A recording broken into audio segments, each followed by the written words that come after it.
Հետաքրքիր կլինի իմանալ, որ մարգարեն պատրաստեց Քրիստոսի գալուստը։ Հունվարի 14-ին Հայ առաքելական Սուրբ եկեղեցին նշում է Հովհաննես Մկրտչի ծննդյան տոնը։ Հովհաննես Մկրտչի ծնունդը մանրամասն նկարագրված է Ղուկաս ավետարանչի մոտ։ Նա ծնվել է Քրիստոսից 6 ամիս առաջ Զաքարիա քահանայի եւ նրա կնոջ Եղիսաբեթի ընտանիքում, որը Քրիստոսի ապագա մայր Մարիամի ազգականն էր։ Եսայի մարգարեն հենց Հովհաննես Մկրտչի մասին է մարգարեանում, ասելով. «Անապատում կանչողի ձայնն է, պատրաստեցեք Տիրոջ ճանապարհը եւ հարթեցեք մեր Աստծու շավիղները»։ Ընդունված է ասել, որ Հովհաննեսը մարգարեներից վերջինն էր, իսկ իբրև առաքյալ առաջինը։ Նրա առաքելության կարևորագույն դրվագը Քրիստոսին մկրտելը եւ նրան իբրև խոստացված Մեսիա հայտարարելն էր։ Երբ նա տեսավ, որ Հիսուս բոլորի նման բազմությանը խառնված մկրտության էր գալիս,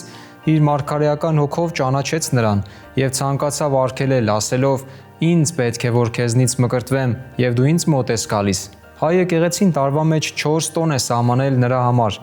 Առաջինը ծննդյան հիշատակությունն է, որը տեղի է ունենում Սուրբ ծննդյան տոնից 8 օր հետո։